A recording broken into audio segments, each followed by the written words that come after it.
wabarakatuh. Perkenalkan saya Vira Listiani dengan NIM A1A325054 dari kelas R002 Prodi Pendidikan Pancasila dan Kewarganegaraan dengan mata kuliah globalisasi. Baiklah, di sini saya akan menganalisis 3 jurnal yang bertema korupsi. Yang dimana jurnal yang pertama berjudul Analisis Dampak Korupsi pada Masyarakat, karya Susi Amalia, yang dimana membahas dampak korupsi pembangunan shelter tsunami di Kecamatan Labuan, Kabupaten Pandeglang.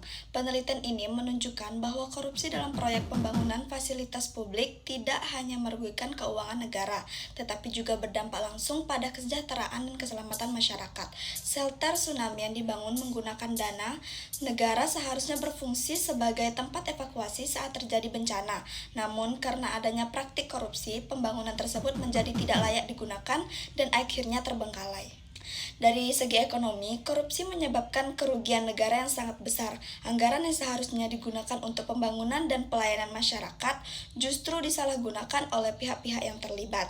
Akibatnya, kualitas bangunan menjadi rendah dan pemerintah harus mengeluarkan biaya tambahan apabila ingin memperbaiki atau melanjutkan pembangunan tersebut. Kondisi ini juga dapat menghambat pembangunan sektor lain karena anggaran negara yang terbatas harus digunakan untuk menutupi kerugian akibat korupsi. Dari segi sosial, masyarakat menjadi pihak yang paling dirugikan. Shelter yang seharusnya memberikan perlindungan saat terjadi tsunami tidak dapat dimanfaatkan ketika bencana datang. Masyarakat akhirnya harus mencari tempat evakuasi yang lebih jauh dan kurang memadai. Selain itu, bangunan yang terbengkalai tidak memberikan manfaat bagi masyarakat sekitar dan bahkan berpotensi menimbulkan masalah sosial karena tidak dimanfaatkan sesuai fungsinya. Menurut saya, kasus ini menunjukkan bahwa korupsi merupakan tindakan yang sangat merugikan karena dampaknya tidak hanya dirasakan oleh pemerintah, tetapi juga oleh masyarakat luas. Korupsi pada proyek mitigasi bencana bahkan dapat mengancam keselamatan jiwa manusia. Oleh karena itu, korupsi harus dipandang sebagai kejahatan serius yang memerlukan penanganan tegas agar tidak terus berulang. Saran saya, pemerintah perlu memperkuat pengawasan terhadap proyek pembangunan yang meningkatkan transparansi penggunaan anggaran serta memberikan sanksi yang tegas kepada pelaku korupsi agar menimbulkan efek jera. Selain itu, masyarakat juga perlu berperan aktif dalam mengawasi pelaksanaan proyek publik sehingga penyimpangan dapat dicegah sejak dini dengan kerjasama antara pemerintah dan masyarakat. Upaya pemberantasan korupsi dapat berjalan lebih efektif dan pembangunan dapat memberikan manfaat yang maksimal bagi seluruh rakyat. Baiklah, selanjutnya saya akan menganalisis jurnal yang kedua yang berjudul Beberapa Segi Tentang Usaha Pemberantasan Korupsi di Masa Revolusi, karya dari Muhammad Yuanda Zara, membahas praktik korupsi yang terjadi pada masa revolusi kemerdekaan Indonesia serta upaya yang dilakukan pemerintah untuk pemberantasnya.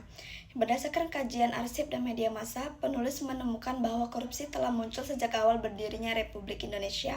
Bentuk korupsi yang terjadi meliputi penyuapan, penggelapan barang milik negara, penyalahgunaan jabatan, dan tindakan memperkaya diri sendiri dengan memanfaatkan kewenangan yang dimiliki. Artikel ini juga menunjukkan bahwa kondisi ekonomi yang sulit akibat perang kemerdekaan menjadi salah satu penyebab munculnya korupsi, kelangkaan barang, inflasi, dan lemahnya pengawasan membuka peluang bagi oknum tertentu untuk mencari keuntungan pribadi. Dampaknya tidak hanya merugikan negara secara finansial, tetapi juga menghambat distribusi barang kebutuhan masyarakat dan menurunkan kepercayaan rakyat terhadap pemerintah yang sedang berjuang mempertahankan kemerdekaan. Penulis juga menjelaskan bahwa pemerintah tidak tinggal diam menghadapi masalah tersebut. Berbagai langkah dilakukan seperti penyelidikan, penangkapan pelaku, hingga pembentukan panitia korupsi untuk menangani kasus-kasus korupsi. Selain pemerintah, masyarakat, media massa, dan tokoh-tokoh nasional turut berperan dalam mengawasi serta mengkritik tindakan korupsi. Hal ini menunjukkan bahwa pemberantasan korupsi memerlukan kerjasama dari berbagai pihak agar dapat berjalan secara efektif. Jadi menurut saya, korupsi merupakan tindakan yang sangat merugikan karena tidak hanya menyebabkan kerugian keuangan negara, tetapi juga menghambat pembangunan dan kesejahteraan masyarakat pada masa revolusi. Korupsi bahkan menjadi ancaman yang lebih serius karena dilakukan ketika bangsa Indonesia sedang berjuang mempertahankan kemerdekaan. Tindakan tersebut menunjukkan rendahnya rasa tanggung jawab terhadap negara dan rakyat. Oleh karena itu, korupsi harus diberantas secara tegas karena dapat merusak kepercayaan masyarakat serta menghambat tercapainya tujuan pembangunan nasional. Saran dari saya, pemerintah perlu memperkuat pengawasan dan penegakan hukum terhadap pelaku korupsi serta meningkatkan transparansi dalam pengelolaan keuangan negara. Selain itu, pendidikan anti korupsi harus ditanamkan sejak dini agar terbentuk generasi yang jujur dan berintegritas. Masyarakat juga perlu berperan aktif dalam mengawasi serta melaporkan tindakan korupsi hingga upaya pemberantasan korupsi dapat berjalan lebih efektif dan berkelanjutan.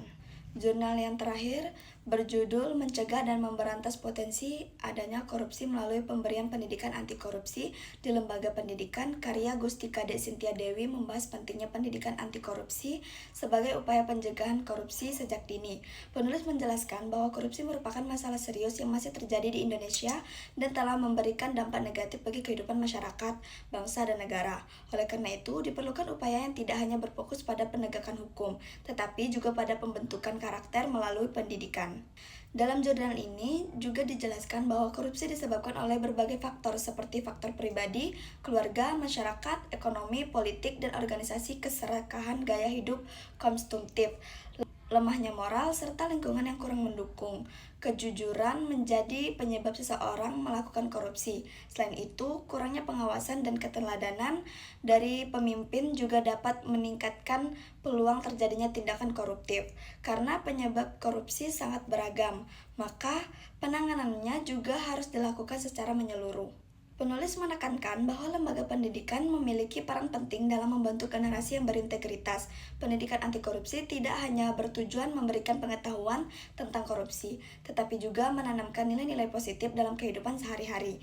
Nilai-nilai tersebut meliputi kejujuran, kepedulian, kemandirian, disiplin, tanggung jawab, kerja keras, kesederhanaan, keberanian, dan keadilan. Jika nilai-nilai tersebut diterapkan sejak dini, maka peserta didik akan memiliki karakter yang kuat untuk menolak segala bentuk perilaku koruptif. Jadi menurut saya, jurnal ini sangat relevan dengan kondisi Indonesia saat ini. Pendidikan anti korupsi merupakan langkah preventif yang penting karena mampu membentuk kesadaran dan karakter generasi muda sebelum mereka terjun ke masyarakat. Meskipun demikian, pendidikan anti korupsi saja belum cukup, keberhasilannya harus didukung oleh lembaga lingkungan masyarakat serta pemerintah yang memberikan teladan dan menciptakan budaya anti korupsi dalam kehidupan sehari-hari. Argumen dari saya itu, saya setuju dengan pendapat penulis bahwa pendidikan anti korupsi merupakan salah satu cara efektif untuk mencegah korupsi. Melalui pendidikan, peserta didik dapat memahami dampak buruk korupsi sekaligus membiasakan diri untuk bersikap jujur dan bertanggung jawab dengan karakter yang baik.